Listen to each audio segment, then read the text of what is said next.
Semeador, Mateus 13. Naquele mesmo dia, saindo Jesus de casa, assentou-se à beira-mar.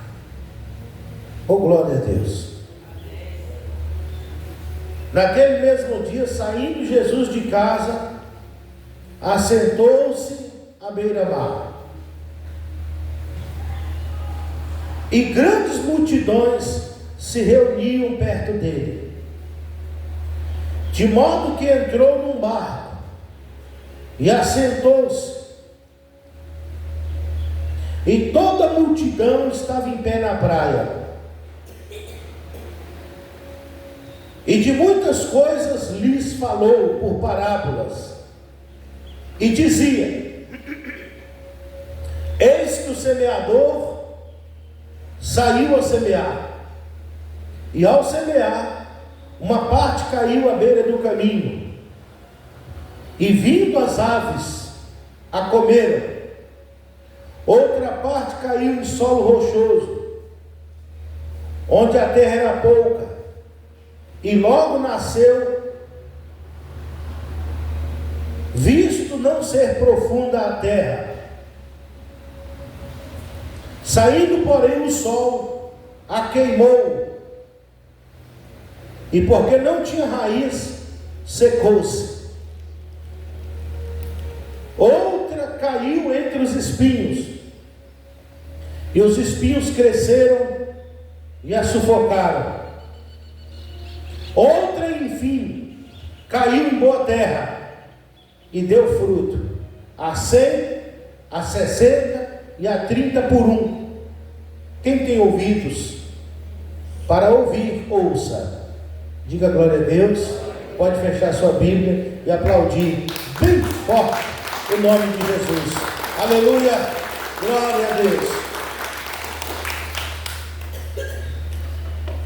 A parábola do semeador. Vamos entender que o semeador é Deus, ou aquele que leva a semente, que é a palavra de Deus.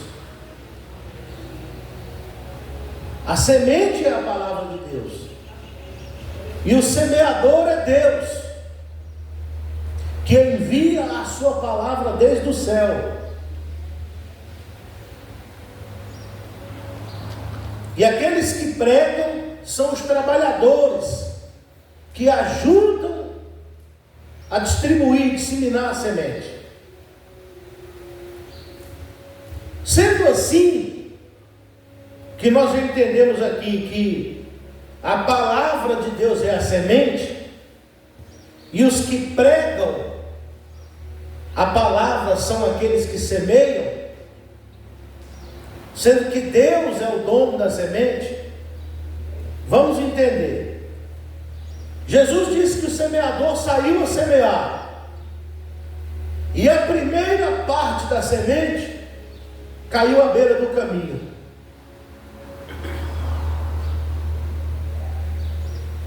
E essa parte da semente que caiu à beira do caminho, logo vieram os passarinhos, as aves, e comeram ela, porque ela não estava dentro da terra, ela estava à beira do caminho.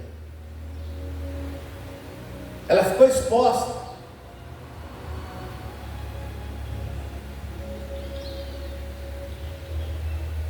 Eu que já morei na roça e trabalhei plantando semente de capim, semente de feijão, milho, etc. Eu sei bem entender isso aqui. Quando a gente ia plantar a semente, por exemplo, de milho, nós tínhamos que garantir que não ficasse nenhuma semente exposta.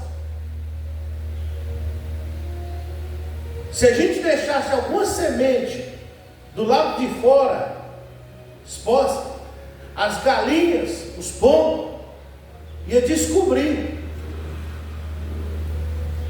que tinha semente ali no vaso, e ia vir comer.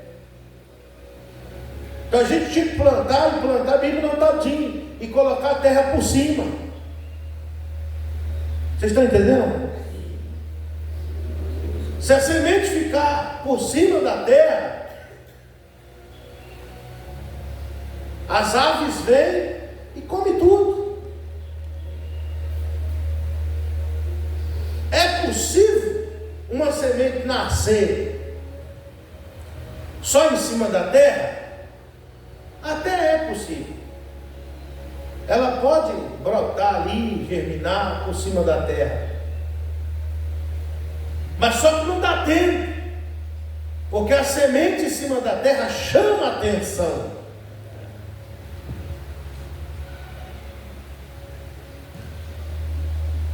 E o que significa isso? Essa semente em cima da terra significa aquelas pessoas que ouvem a palavra, mas não levam para o coração. Vem na igreja, escuta a palavra, mas não deixa entrar dentro do coração. E logo Satanás leva a palavra. O inimigo leva, os demônios levam essa palavra. A prova disso, vamos ver só, se você é esse tipo. Sempre quando acabar o culto, chega em casa e tenta lembrar do que o pastor pregou. Se você não lembrar de nada, você é essa primeira pessoa aí. Essa primeira pessoa que é à beira do caminho. Chegou na tua casa, você já não lembra de mais nada que o pastor pregou, é porque a palavra não está entrando no seu coração. Quem está entendendo o que eu estou falando? Lembra de nada? Meu Deus, o que o pastor pregou? Não lembro. É porque não abriu o coração para receber a semente. Ficou com o coração fechado, a semente caiu em cima. Está entendendo, não? Quando eu morava na roça, a gente ia plantar um roçado. Primeira coisa que a gente tinha que fazer, limpar. A gente limpava a terra. E depois, gradear. Eu ainda peguei uma época em que gradeava a terra com arado, puxado por boi ou cavalo. A gente roçava, cortava as moitas, a junqueira brava lá e queimava, e depois vinha gradeando, boi puxando, o cavalo puxando, e a gente guiando o arado. Está entendendo?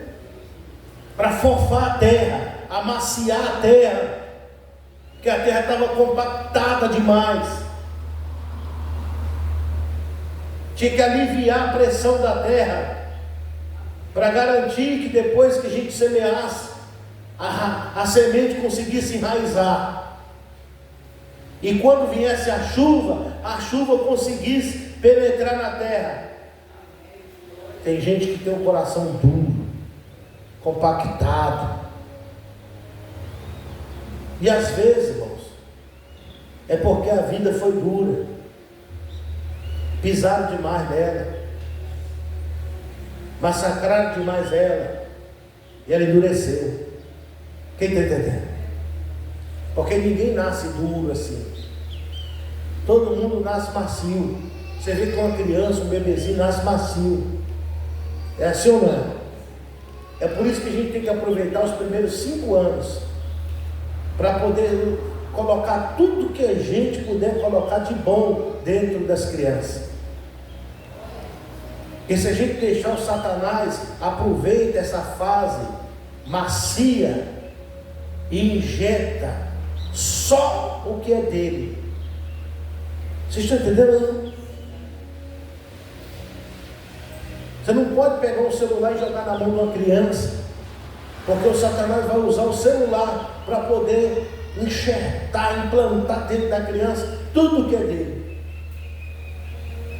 Você pode ver que criança que assistia demais aquele desenho do Pica-Pau, o Pica-Pau só fazia travessura, tentação, a criança ficava tentada igual o Pica-Pau. Você ri, né? Mas uma criança que assiste só coisa de Deus, só desenho bíblico, só desenho cristão, você pode ver que aquela criança se tornou uma criança da paz. Assiste só Pica-Pau direto. O menino faz abuso com o pai, faz abuso com a mãe, e ainda ri na cara. Tira sarro dos coleguinhas da escola, coloca apelido, atenta os coleguinhas tudo, atenta o professor. Por quê? O desenho do Pica-Pau é do Satanás. A maioria dos desenhos são do Satanás. E o Satanás usa aquilo para enxertar nas crianças aquele espírito que é dele. Vocês estão entendendo ou não? Quem está entendendo? Amém. Fica aquele menino atrevido, aquela menina atrevida, por causa dos desenhos que assiste, de tudo que vê, de tudo que escuta. Mas voltando aqui no texto, essas pessoas que são assim duras, são duras porque a vida pisou nelas, muita gente pisou elas, e elas foram compactando, endurecendo, e agora para poder fazer uma plantação nessa pessoa, tem que ter esse processo de limpar, gradear, arar, amaciar essa terra, revirar essa terra, para depois plantar a semente. Não adianta jogar a semente assim. Tudo perca, os demônios levam tudo. Leva tudo. Adianta nada. Os demônios pegam, levam embora.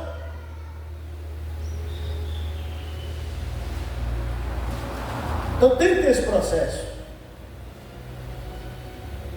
Aí depois que amaciou a terra, aí vai cavando e vai plantando a semente na terra macia. E fechando, deixando tampadinho. Muitas das vezes a gente planta a semente e a semente fica lá meses, esperando a chuva. Enquanto a chuva não vier, a semente não brota, fica debaixo da terra, porque é preciso a chuva, e depois da chuva um sol bem quente, porque a chuva molha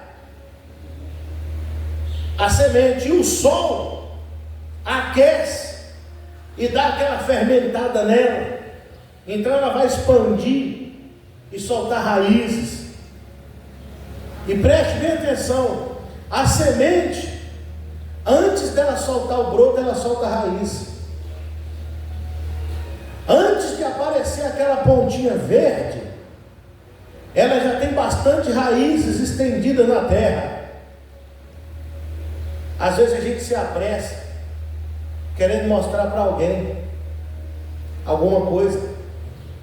A gente quer que as pessoas vejam alguma coisa na nossa vida.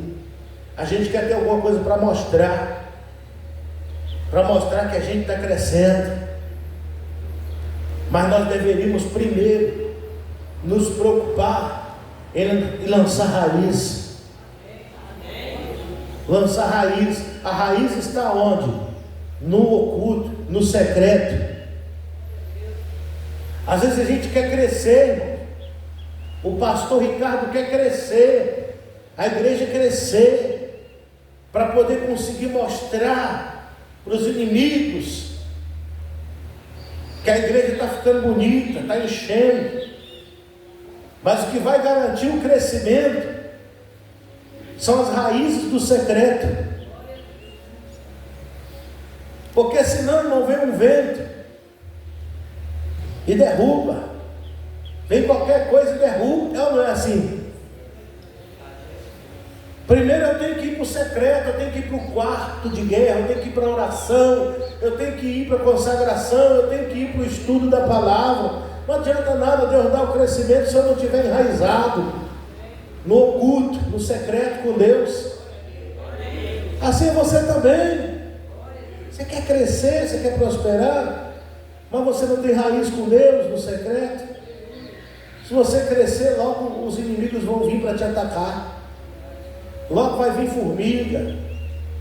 Assim que começa a plantação a crescer, não vem as pragas. Enquanto a semente está debaixo da terra, está tranquila, está guardadinha. Mas assim que ela começa a crescer, vem gafanhoto, vem cigarra, vem formiga. Tem que ter raiz firme para poder aguentar tirar da terra o que precisa, para vencer as pragas. Porque as pragas vão vir, não tem jeito. As pragas vêm. E é cada uma praga que aparece, não é? Tem hora que você fala assim, da onde veio essa praga? Da onde surgiu essa praga para me atentar hoje? Da onde que o Satanás enviou essa praga para querer tirar minha força hoje? É aquele cliente chato, é aquele cliente enjoado. Seu negócio está crescendo, aí vem aquele cliente do quinto dos infernos, enviado por Satanás, só para desanimar você do seu negócio. Não é assim? Caçando pelo em ovo, caçando o que não existe, botando defeito no seu trabalho, inventando conversa. Se você não tiver raiz, você desanima, você perde as forças. Se a tua força estiver só na folha, se a tua força estiver só no caule, quando o seu caule for ferido, sua folha for ferida, você morre. Você pode ver que quando uma planta tem raiz, ainda que as formigas cortem todas as folhas e levem embora, ela brota de novo, ela continua, ela rompe, as formigas morrem, mas ela fica viva. Não é assim? É assim. Então não seja à beira do caminho. Seja uma pessoa que tenha profundidade e raízes. Diga glória a Deus. O segundo grupo aqui são as sementes que caíram no solo rochoso. O que é o solo rochoso? Solo rochoso é aquele solo que tem cascalho. Você já viu aquela terra que tem cascalho que não adianta insistir com ela? Não dá. Terra que tem cascalho, irmão, só presta uma coisa: para poder vender a terra para a prefeitura, para as máquinas retroescavadeira tirar aquela terra para fazer aterro, para fazer estrada. É assim ou não é? Não adianta insistir com ela, não adianta plantar nela. Por causa de quê? Pode até plantar, e vai até nascer com aquele pouquinho de terra misturado que tem no meio das pedras. Mas quando vem o sol quente, o sol aquece o cascalho, aquece as pedras e mata a planta. A planta já nasceu, cresceu enquanto estava chovendo, enquanto estava fresco. Mas quando chegou o sol quente, ela não suporta o calor das pedras que estão misturadas em suas raízes. Porque a pedra, ela absorve calor. Está entendendo ou não? O solo rochoso absorve muito calor. Significa o que é isso? Significa aquela pessoa que tem um coração cheio de pedra. Coração de pedra. É o famoso coração de pedra. Tem muita pedra. É aquela pessoa que absorve qualquer coisa com facilidade. Exemplo: a mulher se arruma para vir para a igreja. Aí vai lá e faz escovinha no cabelo, se ajeita, se organiza, passa maquiagem, coloca cílios e faz todo o processo, e veste a melhor roupa. Ela chega na igreja, 99 pessoas elogiam: está tão bonita hoje, está tão bonita, sua maquiagem está bonita, sua roupa está bonita. Aí ela fica toda feliz. Aí no final do culto, ela amou o culto, a palavra, tudo, ficou feliz com os elogios que recebeu, ficou feliz com a igreja, ficou feliz com a palavra boa, culto bom. Aí lá no portão da igreja, uma invejosa, com o cabelo arrepiado,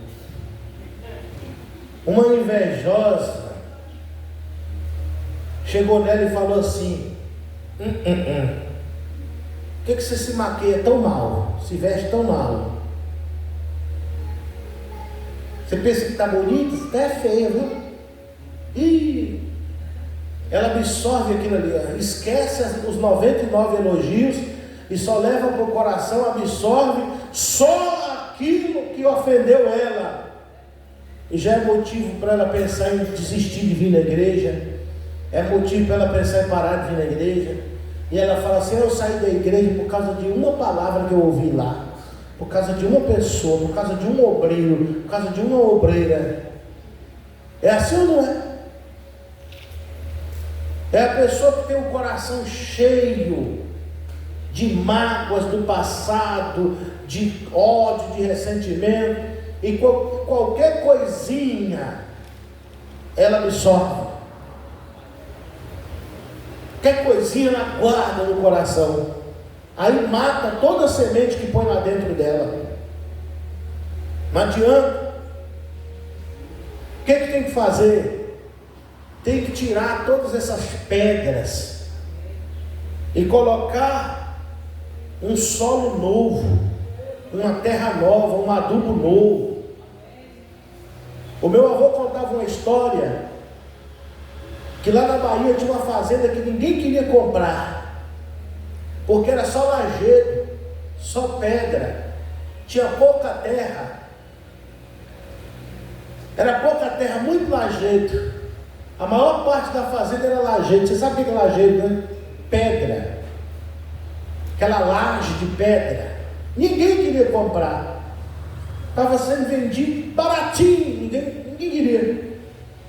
Só que tinha água em abundância, tinha um rio que passava no meio da fazenda. Ninguém queria comprar por causa das pedras, da laje. Aí dizem que veio um japonês, e o japonês comprou. Aí todo mundo ficou rindo do japonês, falou assim: que japonês burro, não entende nada de terra. Como é que compra uma terra ruim dessa, só pedra? Sabe o que o japonês fez? O japonês começou a fazer canteiros em cima das pedras. Construía canteiros, aproveitava das próprias pedras que tinha e pagou pedreiro para fazer os canteiros, para a água da chuva não levar a terra. E ele começou a trazer terra da onde que tinha em abundância e colocar onde que tinha escassez de terra, e foi fazendo canteiro, e aonde que era pedra virou tudo canteiro, e japonês começou a plantar tomate, e aquilo que era só pedra virou um jardim, e de tomate, de verdura, e o japonês começou a ganhar dinheiro e ficou rico, numa terra onde que ninguém queria. Água tinha em abundância, fez irrigação, jogou para poder molhar os canteiros e tudo. Para tudo tem um jeito, pessoal. Amém? Nada está perdido. Nada está perdido. Nunca olhe para uma pessoa e diga que aquela pessoa não tem jeito. Às vezes é falta de investimento. É porque ninguém tem coragem de investir na pessoa. Aqui tem um coração duro, é pedra pura. Então pega da terra boa que você tem e põe lá. Do adubo que você tem e põe lá. Irriga aquela pessoa. Investe. Amém ou amém? Investe. E de repente você vai ver até o lajedo, até a pedra frutificando. Aleluia. Israel está frutificando. Israel é deserto puro e está frutificando. Porque eles deram um jeito. Às vezes a gente tem muito preguiçoso. Estou falando mal dos baianos não. Eu dei o exemplo da terra lá da Bahia, né? Tal. Mas você pode ver que os japoneses, a diferença que são. O Japão é um país pequeno, cheio de morro. Irmãos, o Japão é um dos países mais ricos do mundo, mais rico que o Brasil. E o Japão é pequeno, cheio de morro, cheio de pedra. Mas eles plantam e colhem muito. O japonês é trabalhador demais. Aí eu te pergunto uma coisa. O Japão é rico, tudo de bom. Se pegar os brasileiros e levar para o Japão, e pegar os japoneses e trazer para o Brasil, como é que fica, será? Rapidinho, o Brasil na mão dos japoneses, passa os Estados Unidos. E o Japão? O Japão vai cair, vai quebrar. O povo vai ficar lá. Bolsa Família!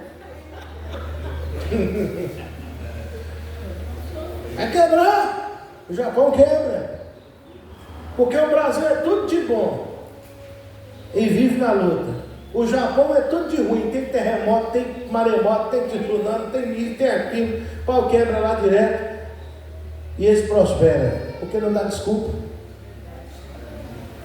Está entendendo? Não dá desculpa. O povo que estuda, trabalha, até as crianças saem do carro. Tem gente aí morrendo de rir. É verdade. Você pode ver que tem gente aqui dentro do bairro, aqui dentro do bairro, que tem quadras de 1.200 metros quadrados, que você vai lá, é só garrafa de cachaça pelos cantos, o povo o dia inteiro com a cara inchada, bebe, dormindo até 10, 11 da manhã, aquela pobreza, não é assim? Se essas pessoas pegassem e fizessem canteiros e começassem a plantar tomate, cebola, pimentão, tudo, é verdade ou não é? Fazer lá dentro um galinheiro bom, um galinheiro não, fazer como que diz, uma granja,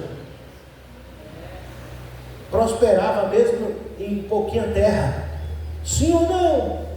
Mas fica lá às vezes cheio de mato, não dá nem para andar direito dentro, porque é só garrafa de cachaça. Fala a verdade, quem já viu isso aí que eu estou falando? É assim. Lá onde a gente pegou mesmo era só assim, lixo, garrafa de cachaça, povo numa pobreza, montura de lixo, gente que roçou, limpou tudo, ajeitou, capinando. E se eu tivesse mais um lote daquele do lado, eu já estava com um galinheiro já, um monte. Eu tenho minhas galinhazinhas lá, 13. Uma vez eu peguei uma casa lá em Goiás, que a casa tinha um lote grande no fundo, todo murado. Pessoal que não, eu tinha 35 galinhas caipira, 2 galos. E ainda fiz uma horta do tamanho desse altar. E os canteiros. Irriguei aqui, coloquei pivôzinho. E as galinhas botavam. E todo dia tinha ovo, caipira, rolé. E sempre que eu queria eu matava umas galinhas para comer. lotezinho de 300 metros quadrados. Aquele servia de distração para mim também um pouco, aliviar minha mente da pressão da obra. Mas não faltava ovo, não faltava galinha. Comprei 24 pintinhos, com 3 meses já estava tudo grandão. Mas às vezes tem gente que tem a faca e o queijo na mão, irmão, não faz nada. Não é assim? Só chora, só murmura. Adianta não. A terceira semente que caiu, caiu entre os espinhos. Caiu entre os espinhos. A terra era boa. Essa terceira semente aí, ó, a terra era muito boa. Mas ela caiu entre os espinhos. Certamente, quando jogou a semente, não jogou entre os espinhos, mas caiu ali, num lugar aonde que também tinha semente de espinho misturado. Vocês já perceberam uma coisa? Quando a gente planta o que é bom, mas os espinhos carrapichos nascem primeiro do que a semente boa que a gente plantou,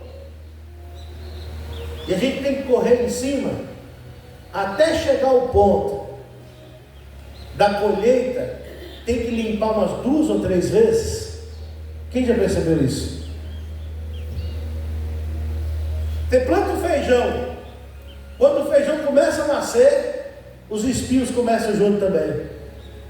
Só que os espinhos são mais espertos, mais ligeiros.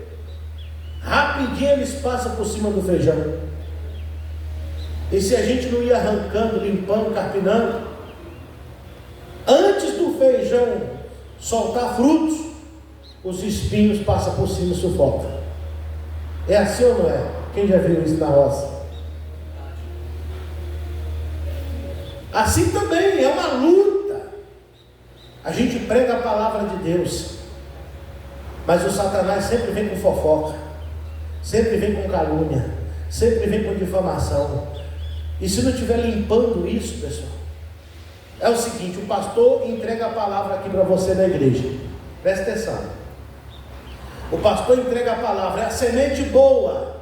Eu vou terminar, vou terminar a palavra agora, finalizando. O pastor entrega só o que é bom aqui, a palavra boa. Você recebeu, mas de repente você chega na sua casa, tem um espinho lá. É porque pastor só gosta de dinheiro, pastor só gosta de dízimo, é porque negócio de igreja não está com nada, não precisa de estar na igreja todo dia. E você começa a ouvir aquilo, e de repente aquilo começa a sufocar você, a ponto de você desanimar. E a palavra que o pastor tanto plantou no seu coração, a palavra que Deus tanto colocou no seu coração, sufoca e morre. É assim ou não é? Sufoca.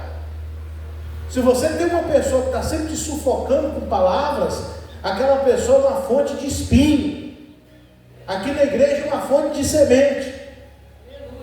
Mas se você convive com uma pessoa, se os seus colegas de trabalho são só da zombaria, só espinho, está entendendo ou não? A Bíblia diz que as más conversações corrompem os bons costumes. Foge de quem zomba da palavra de Deus, foge de quem zomba das coisas de Deus, não compactua com eles, não senta com eles. Por isso que lá no Salmo capítulo 1 diz assim: bem-aventurado o varão que não se detém no caminho dos pecadores, nem se assenta na roda dos escarnecedores. Você será como a árvore plantada junto à corrente das águas, No devido tempo você vai dar o seu fruto. Não senta com quem zomba de igreja. Não tenha amizade com quem zomba de pastor. Não tenha amizade com quem zomba da Bíblia, porque senão vai sufocar, vai matar a sua fé. Você não vai dar o fruto. Entendeu ou não, igreja? Tem amizade não. Esse tipo de gente passa longe deles. Ah, mas são meus colegas de trabalho, não dá nem confiança. Pega a sua marmita e come longe deles. Eles sentam tudo para almoçar pertinho do outro, falando de sexo, bebida, droga, jogo do tigrinho. O assunto deles é esse. Outro dia eu fui num lugar onde que tinha os funcionários da prefeitura. Engraçado que era 9 da manhã e os camaradas estavam todos sentados batendo papo. Os bichos morcegos. Sentado num tronco de madeira assim, outros assim. Tinha uns 20. Aí eu cheguei para pegar uma coisa lá e fiquei ouvindo de longe assim. A conversa deles. Mulher, bebida e jogo do tigrinho. 3 conversas que eu ouvi na boca deles. Tu fica no meio disso, daqui a pouco você está jogando tigrinho também. Daqui a pouco você está atrás de outra mulher também. Daqui a pouco você também está querendo beber. As conversas que você ouve, quem está entendendo o que eu estou falando? Sufoca, gente. As más conversações vão corromper. Diga-me com que tu anda, que eu direi quem tu és. Mata sim. É melhor você estar sozinho do que mal acompanhado. Amém ou não amém? Se afasta para você crescer.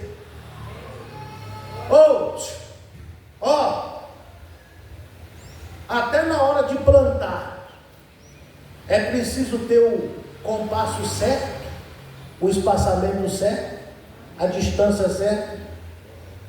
Porque se plantar um pé de café muito perto do outro, um sufoca o outro.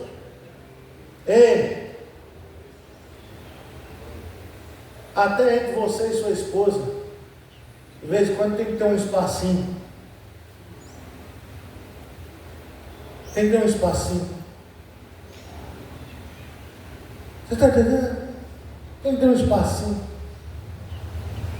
para você poder buscar Deus no seu secreto, no seu particular. Amém? Não sufoca. Sufoca. É o tempo todo. Calma aí, vou ter meu momento com Deus aqui. Que eu preciso me fortalecer no meu Deus. A Bíblia diz que um homem ou uma mulher, de vez em quando, deve entrar em acordo para poder se separar um do outro. Não é separar não. É separar para se consagrar em Deus. De vez em quando tem que falar, essa semana nós vamos passar a semana toda sem contato. De vez em quando tem que acontecer isso, está escrito na Bíblia. Vou jejuar, vou me consagrar, vou me fortalecer em Deus. Mas tem que entrar em acordo. Se o marido falar não, a mulher também não pode forçar. Se a mulher falar não, tem que ser em acordo, porque senão Deus não recebe. Você está entendendo ou não? Se até entre o marido e a mulher tem que ter de vez em quando um afastamentozinho para consagrar com Deus, quanto mais você com aquele seu amigo. Sabe isso? Um homem andar grudado tanto quanto homem. É que é homem mesmo? Será que é homem mesmo? Hein? Gruda mais com outro homem do que com a própria esposa? Sai para passear mais com o macho do que com a própria esposa? Eita! Sai do armário, escondida.